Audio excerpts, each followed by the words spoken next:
Morning. Welcome to Prog Monster. My name is Murph. I am going to be your host today.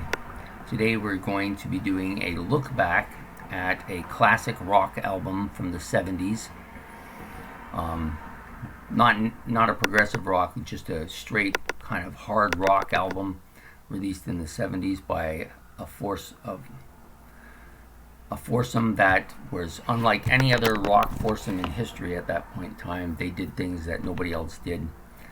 They had a huge impact on me once I started listening to music in the 70s.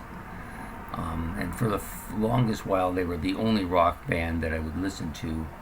And then gradually I began to move outward. Of course, we're talking about this album here, KISS, Hotter Than Hell. Their second release came out, I believe, in 1974. I don't remember these things so well anymore, but yeah, 1974. The production isn't that great on the album. It's kind of raw, sounds almost garage-like, but the songs are this is KISS at its best, man, I tell you. Now, I know there's a lot of people out there not necessarily KISS fans. And I can understand their reasons why. There's been a lot of issues with the band over the last couple decades, and but I'm not here to discuss personalities or what they do or don't do. I'm just here to talk about the music and this album.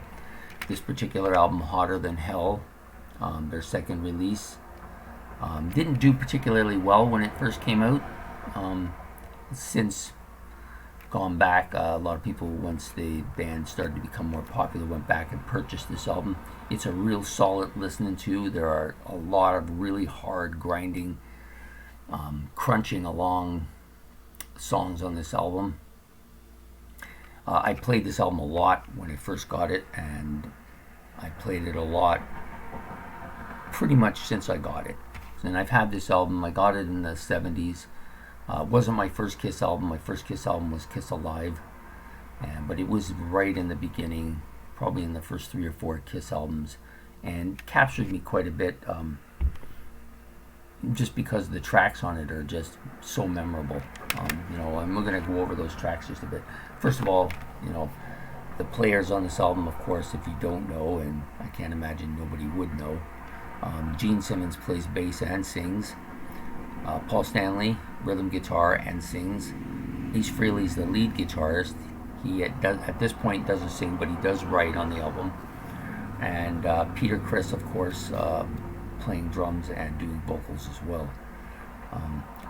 They have a really different sound to each of their voices, but all of their voices, to me, are, there's very few bands that have 4 singers who can really put the kind of music they're putting out there. You can say what you want about them instrumentally or musically, but this band knew how to put songs together. And I'm just going to go over the tracks a bit. Got to choose one of my favorite tracks. I like this version a little better than the live version. It's one of the few songs that are actually like that for me. Crunches right along. Paul Stanley does some really good vocals on this song, in distinct voice. Parasite may be my favorite KISS song. Could be. It was written by Ace Frehley and sung by Gene Simmons. The guitar on it is like really crunching. I really enjoy it. Going Blind is one of those tracks I never really cared for. It seems kind of a weak sister on the album. Maybe the weakest song on the album. Gene does the vocals on this one. Hotter Than Hell. I like the live version of this song much better. Paul just does an amazing job with the vocals on this. It crunches right along. Just a hard grinding song. Let Me Go Rock and Roll. That's another track on the album I'm not as up on. I don't really care as much. I don't know what it is about that song. It just never really caught on. I like the live version a little better than this version. On side 2, This side, I really like it. Maybe one of my favorite sides of a KISS album in their whole discography, which is unusual because usually side A is the big side for most groups, and maybe in this case it is, but I just prefer side 2 much better. Of course, it's on a CD, so there is no sides anymore. But All the Way, a song they never played much in live, and then recently, in recent years, they've played it. It's a real crunching song, a song I really like. It's been one of my stable singing songs in the shower for years. Number 7, Watching You. Gene Simmons is at his best here. His voice is great. The song is pounding. Guitar solos are good. It, again, is arguably one of my top 5 favorite Kiss songs of all time, along with Parasite on this album. Really, really strong. Main line is the Peter Criss song. He sings on this one. I really like Peter's voice. He has that kind of bluesy, husky voice that, they used to call it the Wilson Pickett sound. And he really, to me, is one of the best singers, not just for Kiss, but in rock in general. He just has one of those voices that's real memorable. Coming Home, good track, shorter track on the album. Doesn't get as much play. A lot of people don't even know about the song. If you're not a real Kiss fan, you probably wouldn't know this song, but I like it. It's one of my favorite tracks. For me, it's more of a deep cut on the album. It's something that I would listen to, and I know that some diehard Kiss fans would probably know and love this song as well. I like Paul does a good job on the vocals again. And then, of course, we come to the final track on the album, Strange Ways, another Ace Frehley song, written by Ace Frehley. In this case, it's sung by Peter Criss. Good combination. Peter Criss does an excellent job on this song. Just tremendous vocals he has. The song has one of the legendary Kiss kind of guitar solos, that whining, screeching, like a car screeching its tires type of thing. Just wow.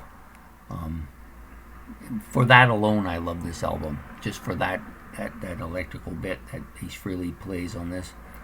Fantastic. So there we have it. That's Hotter Than Hell. 1974 release, Hotter Than Hell, their second album. If you're not a Kiss fan, of course, you can just ignore all this. But if you're just a budding Kiss fan and you're wondering what albums to get first, this one here is probably my favorite studio album by them, by the 4 members. I have to clarify because the Ace Frehley solo album to me is a classic and is in my top 10 of all time. But this album is a great album. I listen to it, not as much as I used to, but I still listen to it quite a bit. The only reason I don't listen to it more is because I have a lot of stuff I listen to, and there's only so much time now that you're getting older and we all have to work and stuff, right? Anyways, if you like this album, let me know in the likes, and subscribe if you want me to do more stuff. I know it's not a progressive album, but it's a hard rock album, great album, and the band is fantastic. Okay, so you have a good day, and welcome, and thanks for coming on to Prog Monster. This is Murph signing off.